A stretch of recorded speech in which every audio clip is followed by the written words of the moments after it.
Welcome to the latest episode of Signals from Mars. Joining me today is Mark Strigl. How are you, Mark? Good. How are you doing? Doing good. Thanks for having me. Thanks for you coming on. This dawned on me the other day. You've been podcasting before I have. It's going to be 17 years for me. Yeah. Um, How many people do you think have started podcasting after listening to Talking Metal? Oh, I don't know. I really don't. You know, we started 21 years ago. There were definitely some people came in right after that, but most people didn't start podcasting until, you know, 5 to 10 years ago. Uh, how many we personally were responsible for? I really don't know. I'm sure some. Um, but but yeah, man, it's crazy. I mean, it's like everyone has a podcast nowadays. It's like Howard Stern says. It's like, who doesn't have a podcast?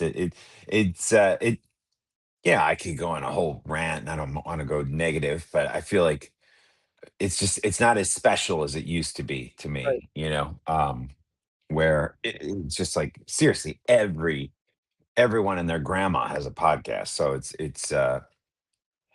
and since I brought Talking Metal back, I've seen that. It's like we used to get thousands of downloads. We get hundreds now. It's like Right. when I say we, I mean I'm the only guy doing it nowadays. But uh, yeah. So it's still can be a powerful platform, but it's harder than ever to break through with it. We were so fortunate starting it years ago, when we did. But yeah, back to your question, I really don't know. I'm sure a couple dozen, to take a guess. But I'm glad I'm back doing Talking Metal. It's kind of a little more under the radar, with my day job kind of taking up most of my time, but it's been great, and I'm posting episodes every Tuesday on the feed. So if you don't follow or subscribe to Talking Metal, I would totally appreciate it if you joined our small club of listeners. And if you're interested in even more additional content, I'm talking to the listener of this show. Patreon is a place where, Victor, you've been kind enough to join me a number of times recently. We just had a great episode I posted last week, that you and I did, that only the people who are supporting on Patreon, which you can do anywhere from $2 to $20 a month, get. And we had a great discussion on Ozfest, which is coming back. What's that going to look like? What's it going to be like? You and I talk about that on the recent Patreon only podcast found at patreon.com/talking metal. Okay, that's my plug. I'm done. Yeah. Yeah. Well, I, as most people know, I mean, I started this podcast after having conversations with you. So, I mean, I'm definitely one that will always say that I started podcasting because of Talking Metal and because of you. Cool.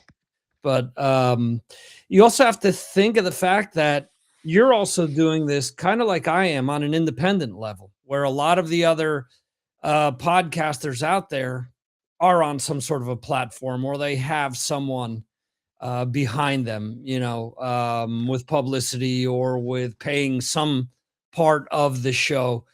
Um, so I mean, I think to your credit, even though the numbers may not be the same, you also don't have a machine behind you. You're kind of doing it still DIY, kind of a grassroots style, which is how Talking Metal has always been. Outside of, you guys were on Fuse and whatnot, and here and there on VH1 and MTV. You've always more or less steered your own ship, though. You don't have a you know, I'm trying to think. You don't have Smartless or one of these like big podcasting networks behind you. You've always kind of done your own thing, and that Yeah. probably lends itself to you continuing to do your own thing as opposed to having to take orders and having to, oh, well, Right. interview this person who, there may not be any interest in interviewing them, or maybe they're so out of left field that you don't even feel like they fit in what you're trying to do. Yeah, yeah, man. I mean, definitely, I hear what you're saying. I mean, but uh, there's definitely a freedom there. I can talk to who I want. But on the flip side, there's nothing like getting paid for for No, doing something. absolutely. Hey, It's not like I've heard other podcasts pretend like, oh, we want to stay independent. It's bullshit. Everyone wants to get paid for what they're doing, and unless you're already, you know, totally set financially, I think whether people admit it, they all dream that they're gonna, uh, you know, be rewarded. If not with money with their podcast, definitely with you know recognition. So right, which we had that with Talking Metal. Like I said, it's flying under the radar now. Which I am okay with currently. I have a day job which allows me to talk to hundreds of thousands of people every day. So I'm okay with talking to just 100 people, or it's more than that, a few hundred people on the Talking Metal podcast.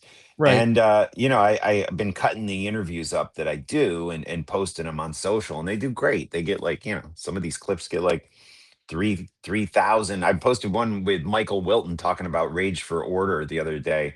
It's got like 18,000 views or something. So yeah, it's the content still coming from me uh, on a corporate platform. Well, not still, but it comes from me on a corporate platform every 6 days a week on the radio. But then, yeah, I have independent stuff that I am able to post on my own on the Talking Metal podcast, and of course on my Instagram, which is where I'm focusing most of my social media presence now, which is just my handle, Mark Strigl. So yeah, man, it's good. But yeah, to your point, it's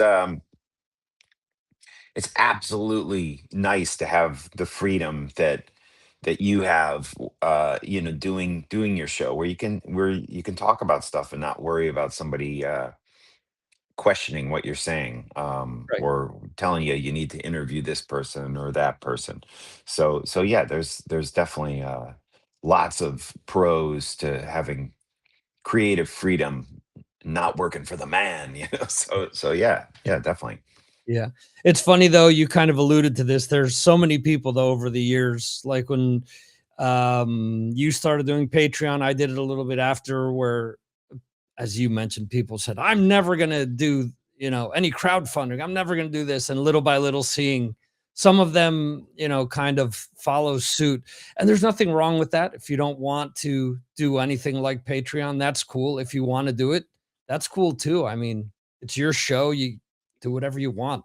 Yeah. Right. Yeah. So I sent you something yesterday, actually, something that I came across that says that, Right. I saw that. I yeah, thought it was a video at first. It was just a little post. Yep. Saw yeah. it. I was trying to find the source, but it was just that post that I came across. It says rock now among the fastest growing genres in the US, outpacing country music per new report. And the report is a 2025 mid-year music industry report by Luminate. Um, what are your thoughts on this? I don't believe it. I don't think it's true. I think the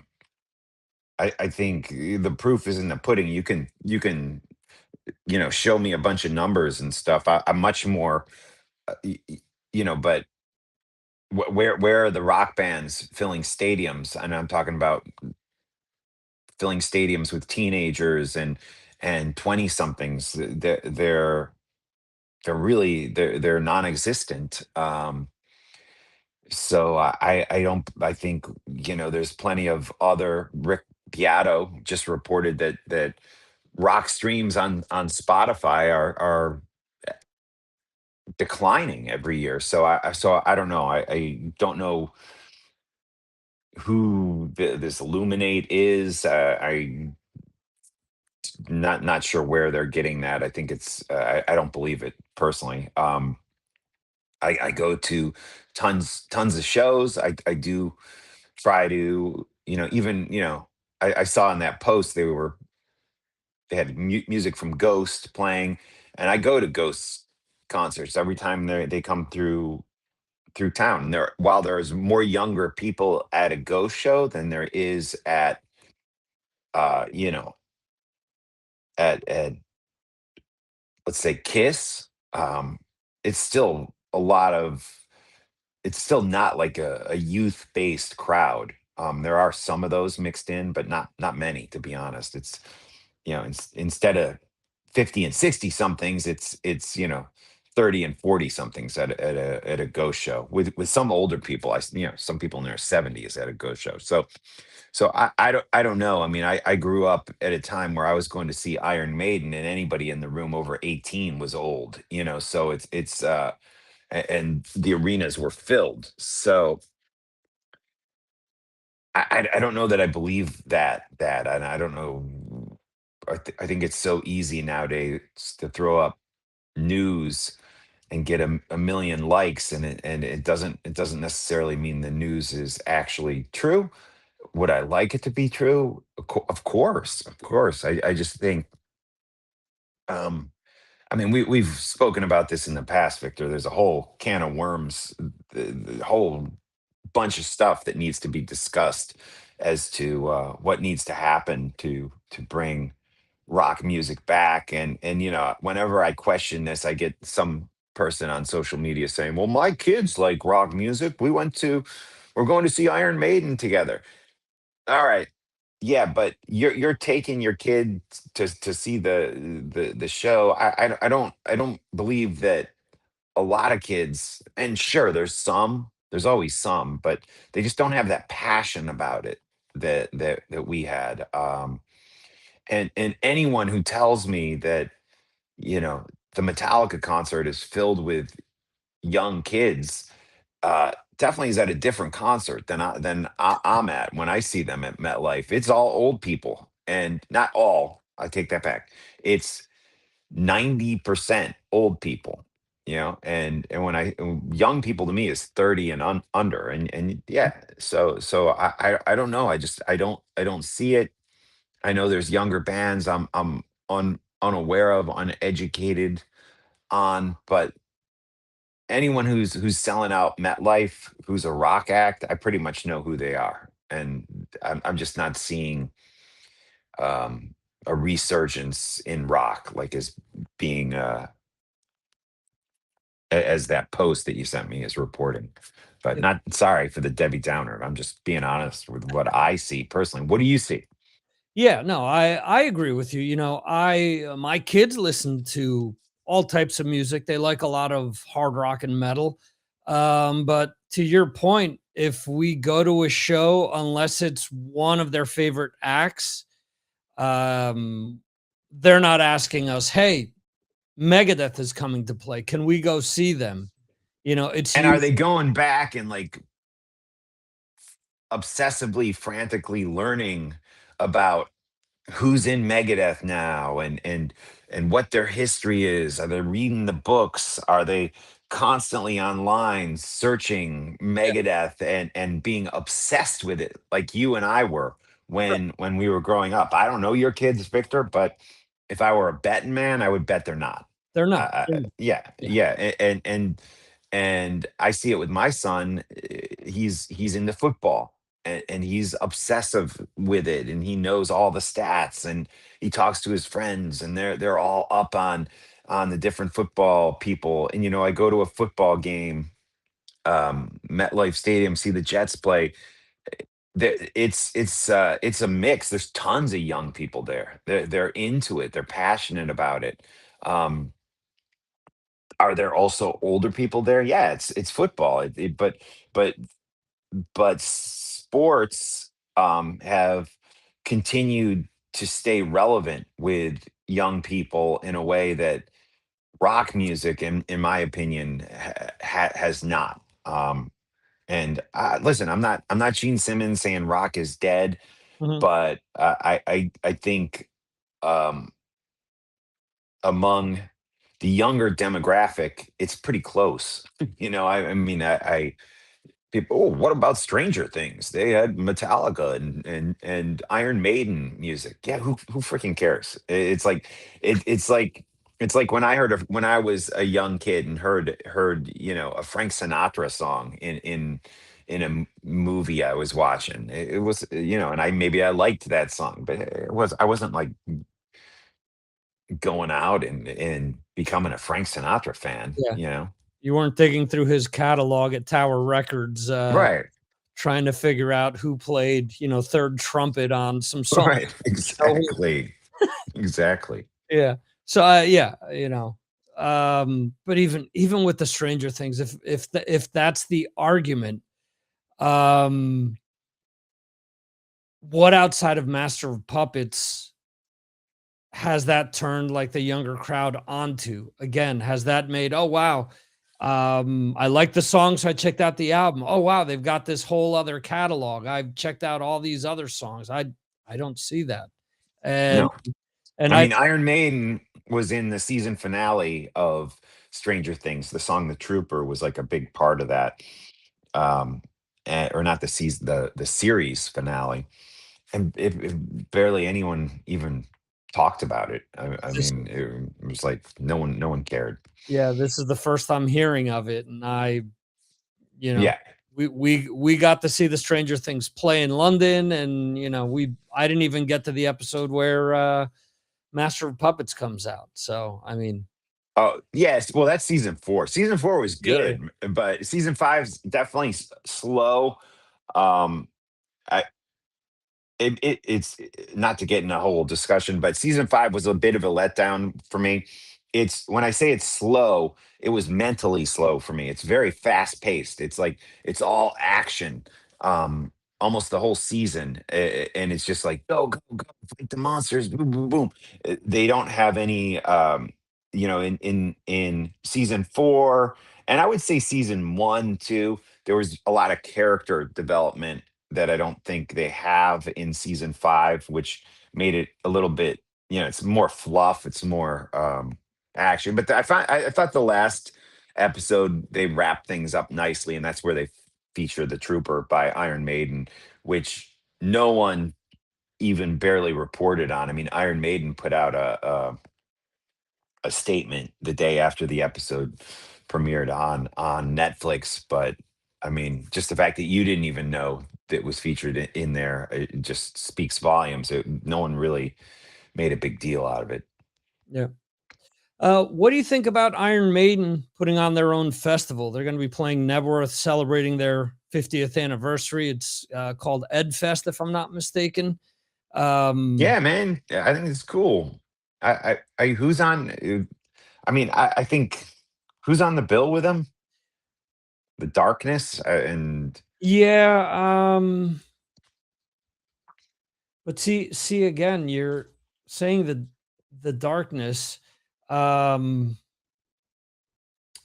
damn it, I should have pulled this up sooner.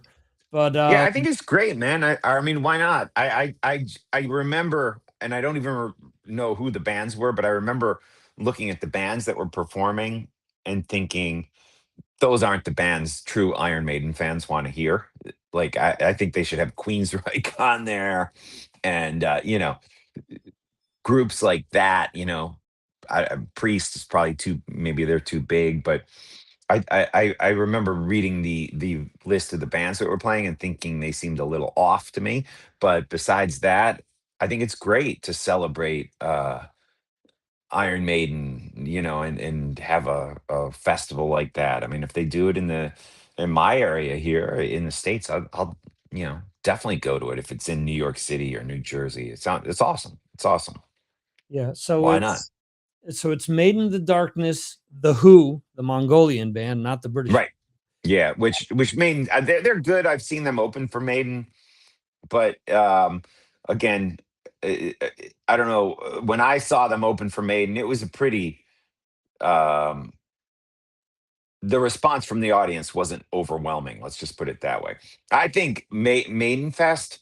And it goes back the who they're going to attract. Maybe they think, oh, they attract younger people, and they're trying to stay with that vibe.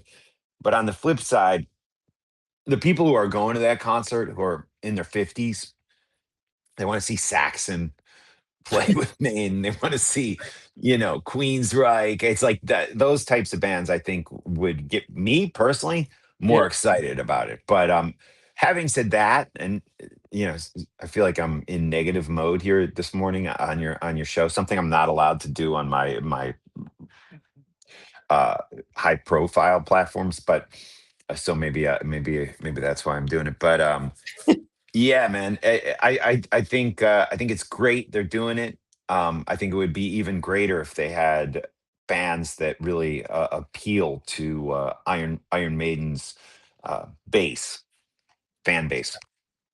Yeah, that makes sense to me. The other two are Airborne and the Almighty. But yeah, The Almighty, yeah. That all those sound completely off brand to me. For a Maiden show, but listen, it's their festival. They put on who they want. They maybe how these bands are. They're like, oh, we don't want Motley Crue doesn't want to do shows with like bands that they consider to be that's why they had Joan Jett on and they right. apparently didn't want Poison, but Poison ended up on the big Def Leppard Motley Crue tour a couple years ago.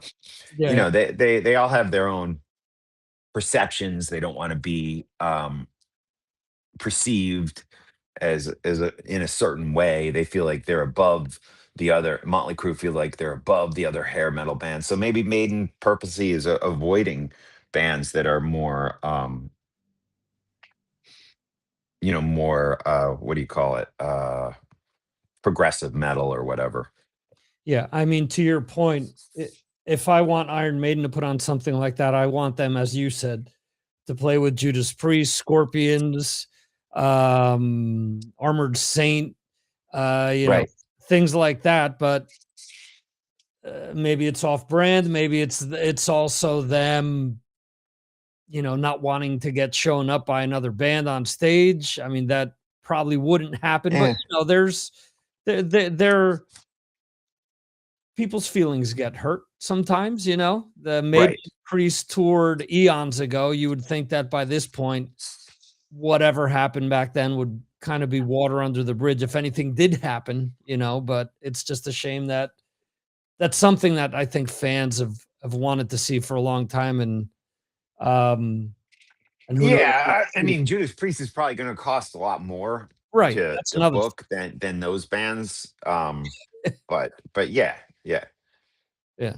Um yeah. I the mean, other the Darkness might be cheap. I don't know. I'm not like a Darkness fan, but I mean, they live over there, so you consider that type of stuff too. They don't have to travel, maybe. could be they share So management. yeah, I think it's an odd bunch of bands. Airborne, really, they freaking suck. I can't stand them. But it's like uh, I think the whole idea of a Maiden festival is great, though. Yeah. Airborne, I saw them once in a small club here. They were good in a small club, but to see them up on a big stage, I don't think it's the Yeah, same. It's just I not. just can't. Yeah, I've never seen them, so what do I know? That maybe they're great live. I just can't stand listening to their music. I think they seem so generic and you know boring to me. But listen, man, if maybe Maiden fans love Airborne. I don't know. I'm not one of them. Okay. Last topic that I wanted to talk about. This is actually something that on this show we talked about back in 2024 actually. Right? Um, Okay. when the Sphere came up, when U2 started playing there, we did an episode where I had Ed Ferguson, and I believe Jeremy Weltman was on the show as well, and we talked about what metal bands we thought could take advantage of the Sphere with Sure. images, with the sound, so on and so forth. and we talked about Slayer, we talked about Maiden. Bruce has come out since to say that they would never do the Sphere because it would be too boring for them to just play in the same venue over and over again. We talked about maybe Kiss doing it. And we also talked about Metallica, who seemed to be the band that's, or not seem to be, they're the band that's actually going to be playing the Sphere now. It's been confirmed they're selling tickets and so on and so forth. Um, what are your thoughts on Metallica playing there? Do you think that they're the right fit for that? And is that the type of show that would actually get you to travel and pay the amounts of money that they're asking for to see that show? Would that entice you? Oh yeah, I want to go, man. I'm completely psyched about it. I think the venue looks really cool to me. I think Metallica has the hardcore fans and the casual fans who are willing to travel for that, which is obvious with the way tickets are selling and the prices they're going for. And I think that's a great match for the Sphere, a venue I've never been to, so I can't speak to it uh with having experience with that venue, but from what I see with the venue, the clips and stuff, it seems like it's a great match. And I think I'm excited by it. I think it's awesome. I think Tool, they've been Danny Carey of that band said they're discussing doing something there. I think that would be another band that would be a really good fit. I mean, especially with all their kind of psychedelic overtones and stuff they have going on in the tunes, you could really do something fun with the imagery that goes on in that thing.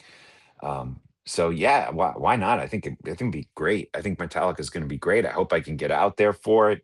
Um, and I know it's expensive, but it sounds like it's a once in a lifetime opportunity because the time is ticking for Metallica. Those guys are, you get into your 60s, it's like how much further are they going to be able to go on with playing live? I hope it's for a while, but I think it's a very special thing for Metallica fans.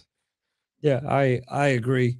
And let's be honest, they're the biggest metal band of all time, one of the biggest rock bands of all time. So Yeah. I think you're gonna need that as well. Tool is another band that has a big diehard following where you'd be able to pull in people.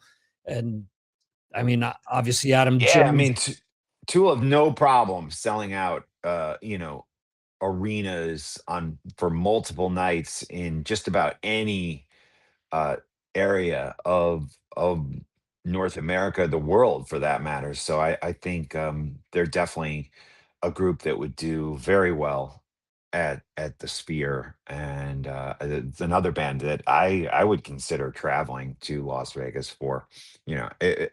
I don't know if I'm going to be able to, if Tool do it soon. I don't know if I'm going to be able to go back for them if I go for Maiden, which could maybe happen, or not Maiden. I'm sorry, Metallica, which Right. could happen. But yeah, we'll see. Any I other think it's great. band Any other band you think that would be able to play there? I mean, maybe AC/DC. I mean, I think you need an upper echelon band in order to do a considerable amount of dates there. Yeah, I don't know. Sure, AC/DC, they could be a possibility. Um, I don't know. I don't know. How I heard tickets for AC/DC. They're playing stadiums this year in the states. I did hear the ticket sales have been a little soft so far for those. I don't know if that's accurate. So I don't know if they've how many nights they could do at the Sphere. Probably a bunch, I'm sure. But for me, they're not. I don't know. There's something about just their their vibe, which isn't a real good fit with the Sphere. However, again, I've never been to that venue, so I don't know. But they're definitely still seem to be a stadium band. So yeah, of course they could probably do the Sphere. Don't know though. Any other that comes to mind that you think that could be a good fit there? Well, I mean, Fish, who I'm not really a big Fish fan, but I know they played there, and they seem like the type of band that would work well there with their jammy psychedelic journeys that take place in their tunes. Um, it's a tough question. I mean, I don't know. A lot of the bands that I like, I don't think are popular enough to play there. Um, the new metal bands really are having a resurgence lately. So I'm sure Deftones or System of a Down or something could definitely do numerous nights at the Sphere, and I think those would definitely be good options. I think they would sell, and people would show up for those, and they have music that lends itself to a visual experience. So I'll throw those bands in there: Deftones, System. Do you think that they would move towards doing a festival type thing there? Um, I don't know. I don't know. Ozfest at the Sphere. Who knows? It could be cool, right? could be. Screens uh, with images going of Ozzy and Sabbath, behind the bands that maybe cover their tunes. Yeah, man. I think I think there's a lot of possibility. Cool. Well, I do want to thank you for joining us today, Mark. Yeah, thanks for having me. Where can people check your shows out again? Well, I'm on Sirius XM, so if you want to subscribe to that, you can find me on three different channels there. But the stuff that's available for non-paying subscribers is talkingmetal.com. That's where the podcasts get posted, and please follow and subscribe to them on your podcast providers. Talking Metal is back. It's been back for like 14 to 15 months at this point. Um, and youtube.com/talking metal, and my Instagram, which is just my name, Mark Strigl. Yep. Okay. And if people want to subscribe to the Patreon? Yeah, patreon.com/talking metal. Would love to have you guys join me there. Cool. Awesome. Thank you, sir. And Yeah, man. we will see the rest of you guys on the next episode. See you, folks. Excellent. Yeah, let's do it again soon.